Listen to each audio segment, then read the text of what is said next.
વડોદરાના સાંદરણા ગામે 150 થી વધુ વૃક્ષો કાપી નાખતા વિવાદ સર્જાયો છે, જેને લઈને જાગૃત નાગરિકે ઉચ્ચ કક્ષાએ રજૂઆત પણ કરી છે। ગૌચરની જગ્યામાંથી વૃક્ષો કાપી નખાયા હોવાના જાગૃત નાગરિકે આક્ષેપ કર્યા અને આ નાગરિકનું કહેવું છે કે આ વૃક્ષો 30 થી 35 વર્ષ જૂના છે। જે તે સંલગ્નની તમામ સરકારી કચેરીમાં વૃક્ષ નિકંદન બાબતે રજૂઆત કરાઈ છે। જો કે રજૂઆત છતાં કોઈ કાર્યવાહી કરવામાં નથી આવી અને અરજદારે આરોપ લગાવ્યો છે। ત્યારે આ મામલે સરપંચને પૂછવામાં આવતા સમગ્ર મામલે અજાણ હોવાનું જણાવ્યું અને ગ્રામ પંચાયતે વૃક્ષો કાપવાની પરવાનગી કોઈને પણ આપી ન હોવાનું સરપંચનું રટણ છે।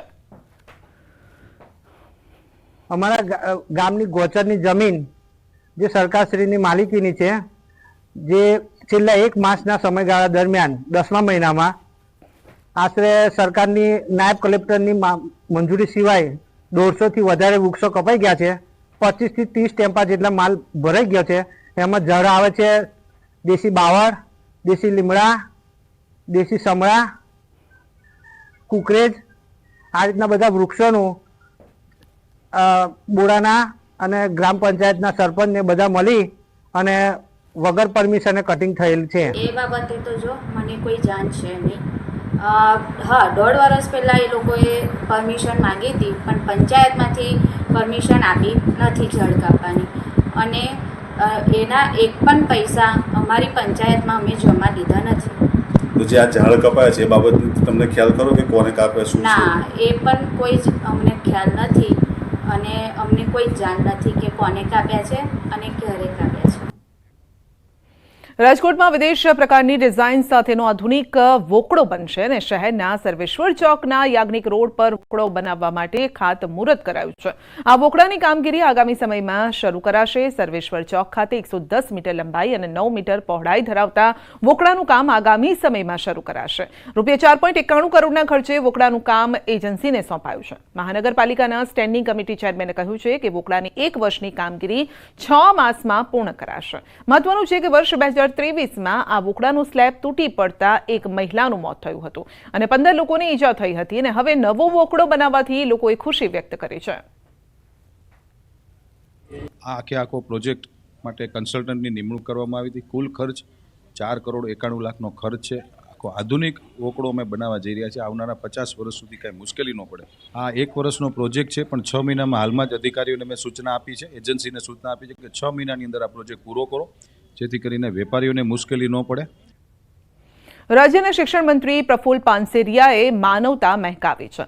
સુરતના સરથાણા રિંગ રોડ વિસ્તારમાં અકસ્માતનો ભોગ બનેલી મહિલાને હોસ્પિટલમાં પહોંચાડ્યા। મહિલાને અજાણ્યા વાહન ચાલકે ટક્કર મારી હતી। મંત્રીએ રોડ પર અકસ્માતગ્રસ્ત મહિલાને જોતા એક ક્ષણની પણ રાહ જોયા વિના પોતાની કારમાં મહિલાને તાત્કાલિક સારવાર અર્થે ડાયમંડ હોસ્પિટલ પહોંચાડ્યા। શિક્ષણ મંત્રી પાનસેરિયાની કામગીરીને લોકોએ બિરદાવી છે।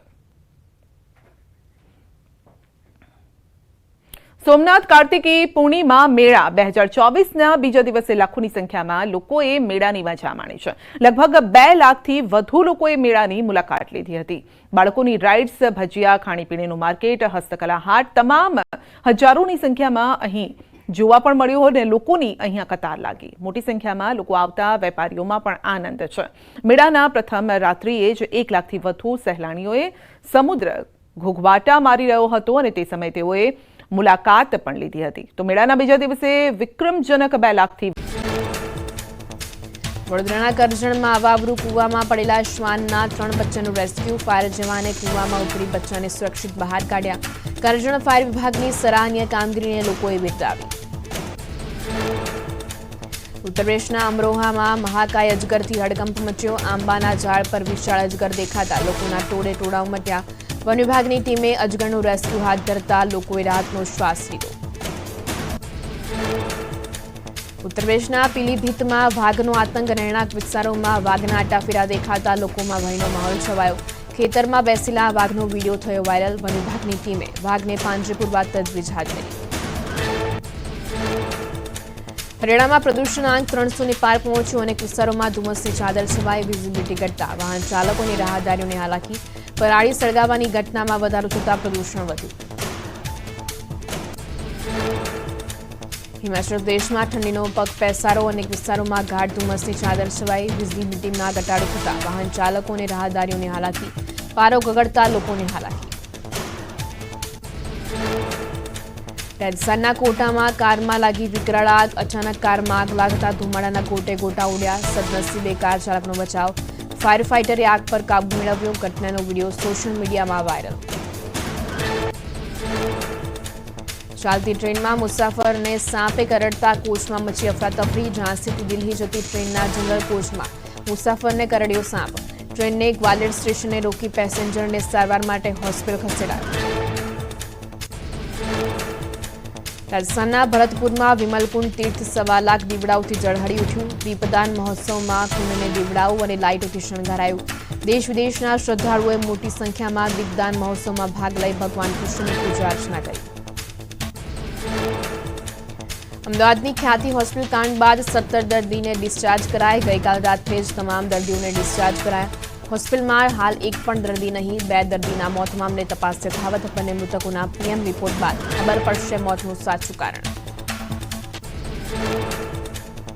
ખ્યાતિ હોસ્પિટલ મોતકાંડ મામલે પોલીસે અકસ્માતે મોતનો ગુનો દાખલ કર્યો. બંને મૃતદેહોને અસારવા સિવિલ ખસેડાયા. ખ્યાતિ હોસ્પિટલ મોતકાંડ મામલે ઋષિકેશ પટેલ યોજશે બેઠક. આરોગ્ય વિભાગના અધિકારી બેઠકમાં રહેશે હાજર. ખ્યાતિ હોસ્પિટલમાં જાણ બહાર ઓપરેશન કરી દેવાતા થયા હતા 2 લોકોના મોત. રાજ્યના આરોગ્ય મંત્રી ઋષિકેશ પટેલ મહારાષ્ટ્રથી પરત ફર્યા. ખ્યાતિ હોસ્પિટલ કાંડને લઈ મહારાષ્ટ્રના ચૂંટણી પ્રચાર વચ્ચે પરત ફર્યા મંત્રી. આરોગ્ય વિભાગની બેઠક બાદ આગામી નિર્ણયો અંગે થશે જાહેરાત. અમદાવાદની ખ્યાતિ હોસ્પિટલમાં ઓપરેશન કાંડ મામલે તપાસનો ધમધમાટ. પોલીસે ઈડી દાખલ કરી વધુ તપાસ હાથ કરી. બંને દર્દીઓના મૃતદેહને પોસ્ટમોર્ટમના રિપોર્ટ અને તજજ્ઞની સલાહ મુજબ આગળની કાર્યવાહી કરાશે. ખ્યાતિ હોસ્પિટલ કાંડને લઈને આરોગ્ય વિભાગના એડિશનલ ડાયરેક્ટરનું નિવેદન. એડિશનલ ડાયરેક્ટર ઉપેન્દ્ર ગાંધીએ ઘટનાને દુઃખદ ગણાવી. કહ્યું હોસ્પિટલને હાલ કોઈ ચૂકવણું કરવામાં નહીં આવે. જવાબદારો સામે કડકમાં કડક કાર્યવાહી કરાશે.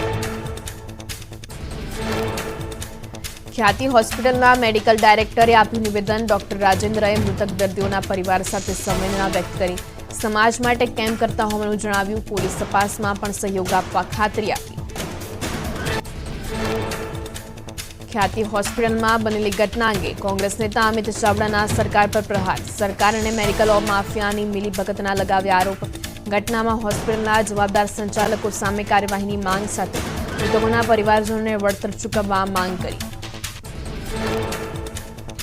અમદાવાદમાં ખ્યાતિ હોસ્પિટલની ઘટના અંગે કોંગ્રેસ પ્રવક્તા મનીષ દોશીનું નિવેદન. આરોગ્ય કેમ્પમાં બોલાવી ચકાસણીના નામે ગ્રાહક બનાવતા હોવાનો લગાવ્યો આરોપ. આરોગ્ય સેવાનું ખાનગીકરણ કરવાનું સુનિયોજિત કાવતરું ચાલી રહ્યું હોવાનો લગાવ્યો આક્ષેપ. ખ્યાતિ હોસ્પિટલમાં 2ના મોતને લઈને જ્ઞાનીબેનની પ્રતિક્રિયા. સરકારના હેલ્થ કાર્ડનો હોસ્પિટલો દ્વારા દુરુપયોગ થતો હોવાનો આરોપ. આવી હોસ્પિટલોમાં મોનિટરિંગ કરવા અને આવી ઘટનાઓ અટકાવવા આશા વ્યક્ત કરી. ખ્યાતિ હોસ્પિટલ કાંડ પર કોંગ્રેસના આક્ષેપ. કોંગ્રેસના નેતા હેમાંગ રાવલે કહ્યું આમ એક મોટું કૌભાંડ. રાજ્યમાં મેડિકલ માફિયાઓ બેફામ. મેડિકલ કેમ્પ કરી રૂપિયા ખંખેરવાનો કારસો. ખ્યાતિ હોસ્પિટલ કાંડને લઈને કલોલના પૂર્વ ધારાસભ્ય બળદેવજી ઠાકોરનું નિવેદન. ગેરજવાબદાર તબીબો સામે તપાસ કરી ગુનેગાર સામે કાર્યવાહીની માંગ કરી. ખ્યાતિ જેવી વિવિધ હોસ્પિટલની તપાસની પણ માંગ કરી. ખ્યાતિ હોસ્પિટલમાં દર્દીઓના મોત મામલે હોસ્પિટલના સીઈઓનો લૂલો બચાવ. કહ્યું 20 દર્દીઓમાંથી 7 દર્દીઓની એન્જિયોપ્લાસ્ટી કરાઈ. અમે પોલીસ તપાસમાં મદદ કરી રહ્યા છે. ઘટના બાબતે મારી પાસે વધુ માહિતી નથી. ખ્યાતિ હોસ્પિટલમાં મોત મામલે ઇન્ચાર્જ ડીસીપી નીતા દેસાઈનું નિવેદન. એક્સપર્ટ ટીમોના ઓપિનિયન લઈને વધુ કાર્યવાહી કરાશે. હોસ્પિટલની મંજૂરીથી લઈને તમામ તપાસ કરાશે. ડોક્ટર પ્રશાંત વજેરા સાથે અન્ય કયા તબીબો હતા તેની પણ તપાસ હાથ ધરાશે. અમદાવાદના ખ્યાતિ હોસ્પિટલ કાંડ અંગે મોટો ખુલાસો. કેમ્પ માટે હોસ્પિટલે તાલુકા આરોગ્ય કચેરીની નહોતી લીધી મંજૂરી. હોસ્પિટલ દ્વારા કોઈ પણ પરમિશન ન લેવામાં આવ્યું હોવાનું તાલુકા હેલ્થ ઓફિસરનું નિવેદન.